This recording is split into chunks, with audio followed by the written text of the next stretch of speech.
Hi, I'm Camilla and welcome to my channel. On this channel, I give a lot of business tips, especially how you can get started with your own online business, as well as getting started as a social media manager, because this is what I have specialized in and I've taught dozens of students to do the exact same thing. In today's video, we're going to be talking about 5 ways that you can start an online business without a big investment. Obviously, we'll start with the first one, which is social media management. This doesn't require any big investment from your part at all. It's all about you finding the right clients and the right tools to work with. So it's a little monthly investment on the monthly programs that you'll be using, but other than that, there's no investment in it. Unless, of course, you choose to invest in an online course or coach, which I can highly recommend because it literally makes you skip a few steps compared to if you have to learn everything by yourself from scratch. Then you're going to be spending a lot of hours on just sitting there talking about studying up on reading, researching a lot of how you actually get started as a social media manager. You can find a lot of free tips on how to get started with social media management on my social media pages on both my Instagram and my YouTube is coming, and also my TikTok, of course.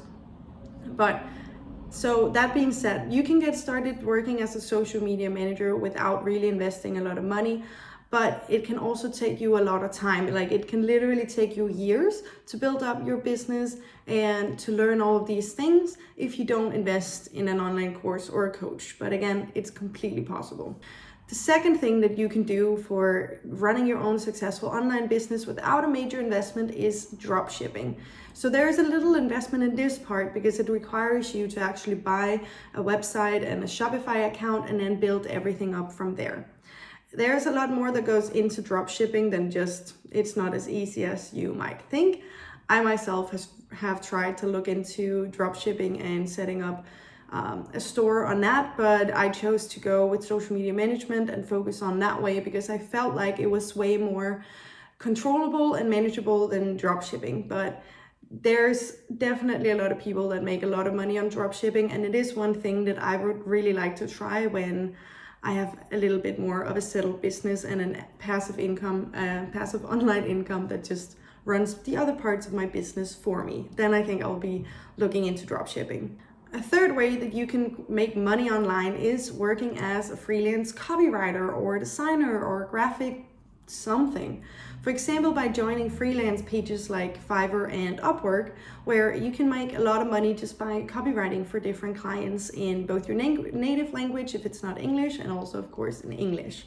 So I make actually a lot of money each month from Fiverr alone, and a lot of my current monthly clients are actually coming from Fiverr because I've been lucky enough to sign them on long-term contracts outside of Fiverr.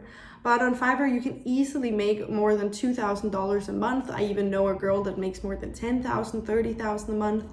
It's definitely possible. So what you do when you start as a freelance copywriter is that you start with really low prices on a page like Fiverr, for example. You have to be proven to actually join Fiverr, so it might take you a little while before you get in there and you actually have to set up a profile, but I promise you, just keep applying and eventually it will happen. Once you're able to set, you're approved and you're able to set up an account, it's important that you start with really low prices. And I know that it sucks. For example, I'm based in Denmark, so we have minimum wages here of $20 an hour, but I can't set that, I couldn't set that as a starting out price on Fiverr. You have to remember that there's so many freelancers out there all competing about the same clients initially, unless you choose to write in your native language. I'm really blessed that I am also copywriting in Danish and Norwegian, and there's not that many freelance copywriters in Danish and Norwegian out there. So I do get a lot of jobs in that compared to in English. That being said, I couldn't start my prices out at $20 an hour, so I had to lower them. And I think my starting price was, obviously you set up different packages and it depends on how much they want written, but I think my minimum price was around $12 because I had to start low, and then as I'm getting more clients and you're building up your clientele, then you can increase your prices and eventually, yeah, you can actually get up on, like, my minimum price right now for any project is $30. And that's even if it's just 100 words and it's super small, but you build yourself up there. So as you can see, I've scaled from $12 to $30. And I'm about to raise my prices again because now I'm also in a place in my business where I don't need to take in clients because I'm making a very comfortable for almost 5 figures salary at the moment. So I don't need to take on all these small clients. I'll only take in the clients that I want to, and that's something you have to remember. As soon as you're in that position where you can afford to say no, don't be afraid to. Just make sure that you know your own value. Number 4 way to start an online income and a business is to be an influencer or a blogger. Like, start your own blog.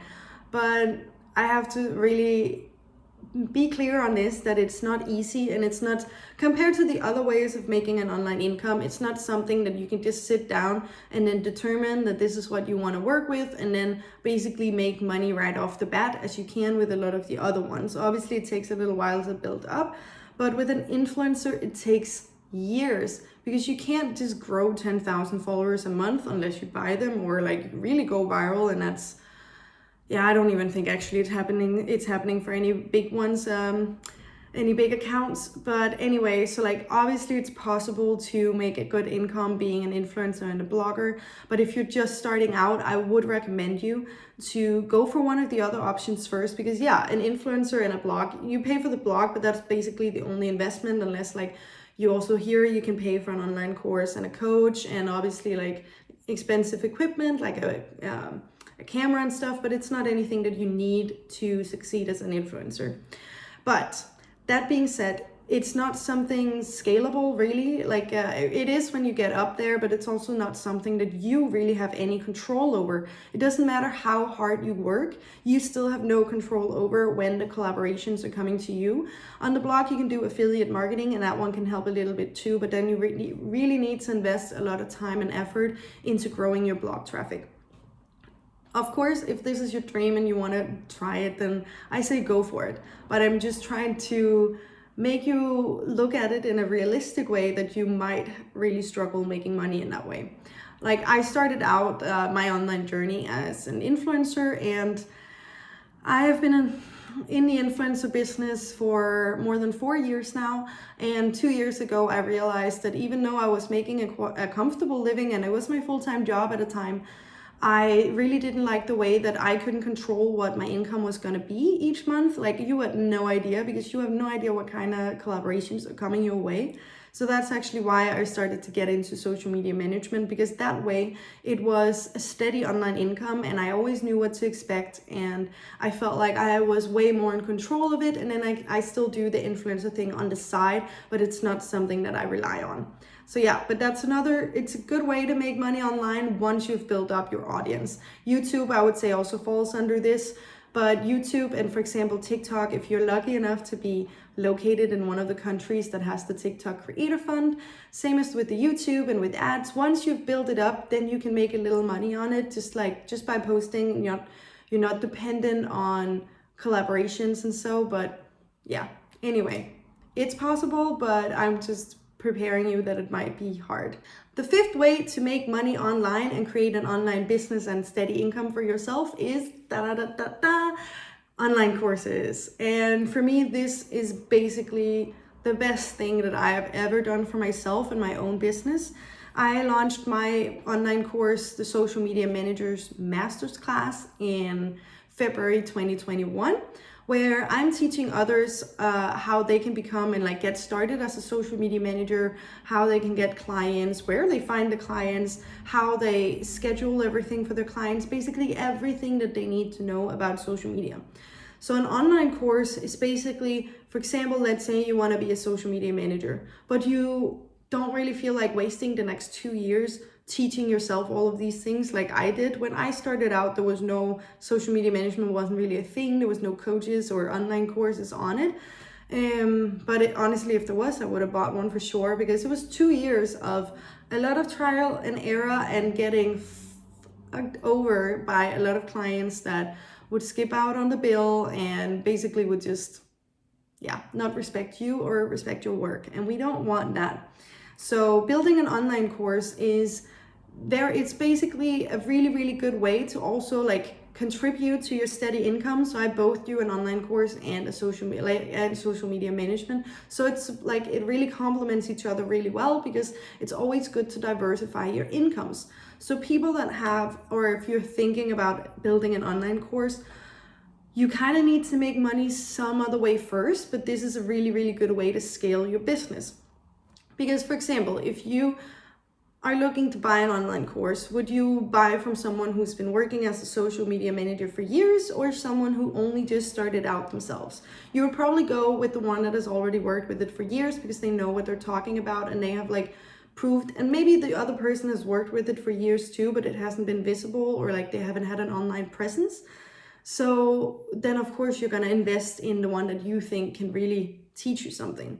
So if you are thinking about creating an online course, it is important that first of all, you build yourself up as an expert and show that you can provide value within the field that you're gonna create an online course in. So get to know your audience and get to know what they are interested in and what they would probably want to learn from you. And then after that, you need to really make sure that it's actually something that they would buy. So you can build up your own audience, and then like do small, what can you call it, like surveys of your own audience to really find out what they actually would want to learn specifically, and then create your own online course around that. I would wish, I guess in some ways you can, in some markets you can build up an online course right from scratch, but it is really something that is a little bit more if you already have an established online like company and an online presence, because then you already have an audience to sell to. But honestly, building an online course, if you're thinking about it, just do it. I wasn't really ready to launch it, but I was thinking, okay, it's better that I launch it now and perfect it along the way. And then obviously the students that are in it, they keep getting access to all the new things, but at least it's out there. Because if you get hung up in all of the perfection part of things, then you're never gonna move forward. So don't be afraid to take that first step. It is better to have taken it than to just think about taking it. So all of these things about like you want to make an online income and build up an online business, just take that first step and you will eventually get there. Don't get hung up on all the details, because then you might never get there. There's of course a lot of other ways to make money online, and if you're interested, I will make another video. And if you're interested in any of these subjects on how to get started with that, I can also make other videos. Just leave a comment below and let me know if there's anything in particular that you would like to see. Other than that, I really hope you enjoyed this really quick little video with some tips about how you can create an online income and start an online business. So yeah, if you liked it, make sure to like and subscribe, and yeah, you know the drill. Thank you for watching.